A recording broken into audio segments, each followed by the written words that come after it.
ॐ ॐ अश्वं नत्वा वरवन्तं वदन्ध्या अग्निनमोभिः सम्राज्यन्तम् अध्वराणाम्। केशों वाले अश्व के समान तुम प्रकाश की ओर ले जाने वाले अध्वरों के सम्राट को हम नमनों द्वारा वंदन में प्रवृत्त करते हैं।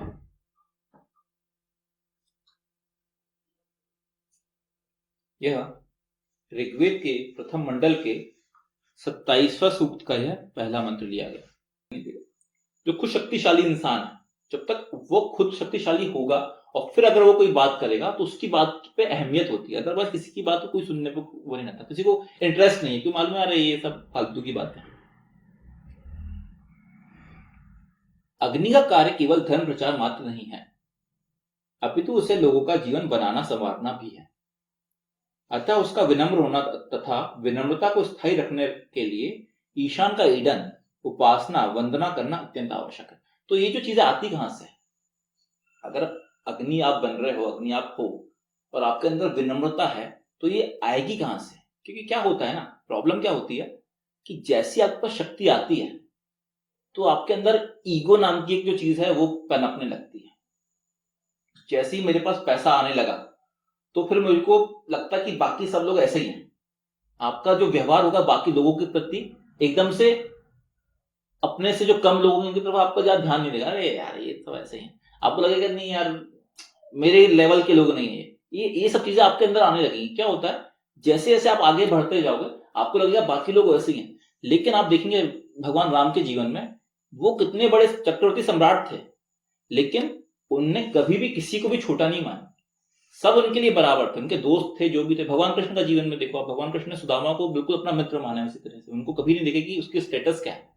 तो विनम्रता आपके अंदर शक्तिशाली होने के साथ साथ विनम्रता तब आती है जब आपका ईशान परिधान होता है, जब आप ईश्वर के प्रति आपका सर झुकता है। इसलिए हमेशा सर झुकाने की बात की जाती है। ईश्वर के प्रति अगर आप हमेशा से ही आपका जो वो है रिस्पेक्ट की भावना है, या ईश्वर के प्रति ईशान का जो उपासना है, वंदन वंदन आप कंटिन्यू करते हैं, इसका मतलब क्या, आप स्तवन करते हो, इसका मतलब क्या, आप वेद से कनेक्टेड रहते हो। तो ये जो चीजें हैं आपको आपके जीवन में हमेशा विनम्र बनाए रखेंगी। क्योंकि जैसे आप वेद से हटोगे आप पाओगे कि आपके अंदर कुछ ना कुछ खराबियां जन्म लेने लगेगी और फिर आप शायद आगे तो बढ़ जाओगे, लेकिन वो आगे बढ़ने के साथ साथ आपके अंदर ईगो, आपके अंदर जो अहंकार, ये जो चीज है ये इनकी भावना का जन्म हो जाएगा, वो आपको रियलाइज नहीं होगा। तो उसको हमेशा इनसे कनेक्ट रहने से, मतलब अगर आपको शक्तिशाली भी बनना है और एट द सेम टाइम आपको विनम्र भी बनना है, तो आपको वेद से हमेशा जुड़ा रहना पड़ेगा। ईशान की वंदना, ईशान की उपासना। ईशान की उपासना क्या है, मतलब ये नहीं कि मैं 2 अगरबत्ती हर दिन लगाऊं वहां पे, वो नहीं ईशान की उपासना। ईशान की उपासना है वेद पे आसन करना। वेद जो आपको बता रहा है कि आप कैसा करना चाहिए। इसलिए वेद में जो मंत्र हैं, ये सब जो मंत्र हैं, ये क्या बता रहे हैं कि आपको शक्तिशाली तो बनो, लेकिन शक्तिशाली बनने के साथ साथ आप विनम्र भी बनो, ये सब बताते हैं। एक साथ कंडीशन जोड़ दी जाती है। तो ये सब वही मंत्र है। ईशान परब्रह्म परमात्मा सर्वशक्तिमान होते हुए भी इतना दयालु, कृपालु और विनम्र है, उससे शक्तियां प्राप्त कर अग्नि भी इन विशेषताओं से संपन्न हो सकता है। ईशान स्वयं ही सर्वशक्तिमान, पर फिर भी उसके बाद भी ईशान विनम्र है, दयालु है। हम कितना भी पाप कर्म करें, ईशान नहीं करता कभी कि चल तुमने एक पाप करे तुम तुरंत लो, चलो तुम्हें तुरंत ही दंड मिल जाएगा, नहीं। ईशान आपको पूरा समय देता है। आपका जो पूरा जीवन है ईशान ने पूरा दिया हुआ है, और जीवन की समाप्ति के बाद ही आपके कर्मों का हिसाब है। ऐसा नहीं है कि ईशान ने ऐसा बना के सिस्टम बना के रखा कि तुमने ये कुछ करे और तुमको तुरंत बत्ती पड़ी। ये ईशान का जो ये वो नहीं है, चाइना नहीं है यहाँ पे कि चाइना में आपको आजादी नहीं किसी चीज की। आपने कुछ भी उनके अगेंस्ट बोले, आपने सरकार के अगेंस्ट बोले तो तुरंत आपको जेल में डाल देंगे। यहाँ पे ऐसा नहीं है। यहाँ पे ये ईशान का जो विश्व है, ईशान के विश्व में सब किसी को आजादी। इसके लिए ही, इस कारण ही आप देखेंगे कि रावण भी बने और भगवान राम भी बने। हर कोई बना, हर कोई अपना जीवन जिया। क्योंकि अगर रावण कोई भी गलत काम करता उसको तुरंत ही उसका दुष्परिणाम मिलने लगते हैं, तो फिर रावण कभी बन नहीं पाता। तो ईशान ने क्या किया है, ईशान ने ये जो स्वयं सर्वशक्तिमान ने वेद के द्वारा अपना एक संविधान दे दिया और हर किसी को एक आजादी दी है कि तुम अपने तरीके से जीवन जियो। लेकिन अच्छा जीवन कैसा जीना चाहिए ये वेद बताता है। तो आपको ये बोलता है हमेशा कि भाई वेद तुम्हारी बुद्धि का प्रेरण है। आप वेद के माध्यम से अपनी बुद्धि को बढ़ाइए और कैसा जीवन जीना है वो वेद के हिसाब से जिए। अगर आप नहीं करते तो आपका जीवन शायद खराब हो सकता है।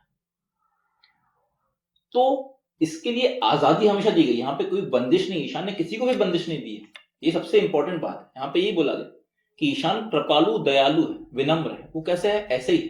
क्योंकि अगर ईशान कृपालु दयालु विनम्र नहीं होता तो आप देखते कि विश्व में कहीं पे भी गलत काम होता ही नहीं, हमेशा ही राम राज्य होता। लेकिन ऐसा होता नहीं है। जहां पे अच्छाई है वहां बुराई भी एक साथ है, एक साथ दोनों चीजें चलती हैं। लेकिन पॉइंट ये है कि अच्छाई क्यों है और अच्छाई क्यों करनी चाहिए ये हमें पता होना चाहिए। और बुराई, धर्म अधर्म, नीति अनीति, अच्छाई बुराई, ज्ञान अज्ञान, दोनों चीजें हैं। हर चीज बनी हुई है, दोनों चीज। आपको क्या करना है ये आपको डिसाइड करना है। और इसको डिसाइड करने के लिए क्या होता है, कई बार हमें लगता है कि अधर्म शायद अच्छा है, लेकिन वो कैसे मालूम चलेगा कि सही है कि गलत है? इसके लिए वेद है। वेद के माध्यम से आपको ये सब चीजों को समझना कि क्या अच्छा है क्या बुरा है। तो यहाँ पे ईशान ने इसलिए बताया, ये सब चीजें बताई गई है। तो अगर ईशान के माध्यम से अगर आप ईशान की उपासना करते हैं तो आप पाएंगे जो खुद ईशान दयालु कृपालु विनम्र है, वही चीज आप वेद के माध्यम से आप अपने जीवन में शक्तिशाली होने के साथ, ईशान में कहीं बात ही नहीं आती कि ईशान शक्तिशाली नहीं है। चलो मतलब ईशान तो सर्वज्ञ है, सबसे ज्यादा शक्तिशाली ईशान है, सर्वशक्तिमान ईशान है। तो उसके साथ साथ हम अग्नि बने और हम भी ईशान के माध्यम से, ईशान के साथ साथ, ईशान के माध्यम से, मतलब साथ साथ ऑब्वियसली साथ साथ तो हो ही नहीं सकता, ईशान के बताए हुए रास्तों पर चलते हुए खुद भी हम विनम्र बन सकते हैं। इस प्रकार के वेद मंत्रों के आधार पर ही प्राचीन काल में प्रतापी राज्य नायक अश्वमेध यज्ञ किया करते थे।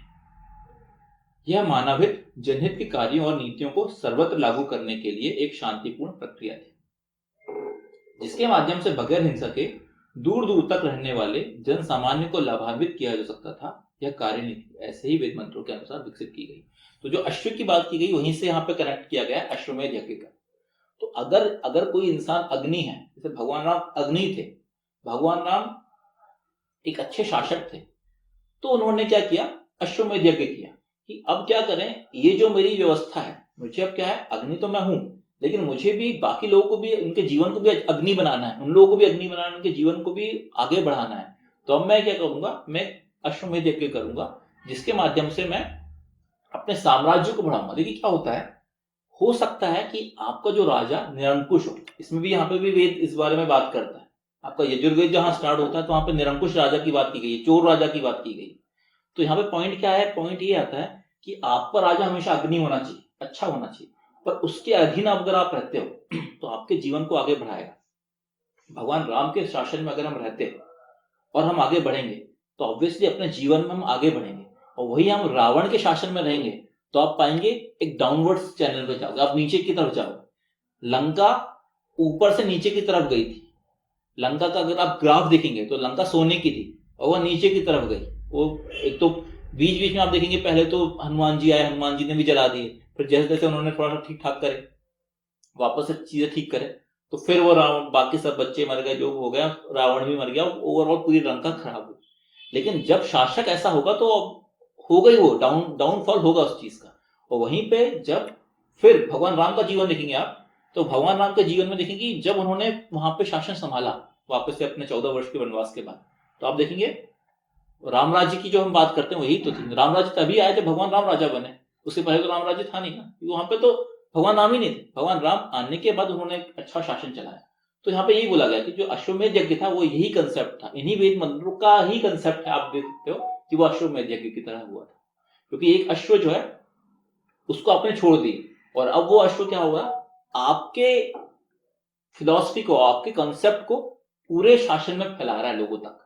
जिस भी जगह पे जा रहा है वो क्या बता रहा है कि मैं, भगवान राम की जो फिलॉसफी है, भगवान राम का जो बताया हुआ जो रास्ता है, भगवान राम किस तरीके से शासन करते हैं, आप भी उस चीज को अपनाइए। ये अश्वमेध यज्ञ का कंसेप्ट था। वेद साम्राज्य स्थापित करने के लिए हिंसा का प्रयोग किया जाना बिल्कुल भी पसंद नहीं करता। तो अश्वमेध यज्ञ में भी था। अश्वमेध यज्ञ में ऐसा नहीं होता कि लड़ाई कर रहे हैं, अश्वमेध यज्ञ शांति का प्रतीक था। एक्चुअल में उल्टा था कि आप शांति पूर्वक इस चीज को एक्सेप्ट करिए, है ना। अब जैसे कि भगवान राम ने अगर अपना शासन करना स्टार्ट करे तो लोग भी चाहते कि हम भगवान राम के शासन के अंदर ही रहें, क्योंकि वो वैसा शासन आज की देखो ना, आज की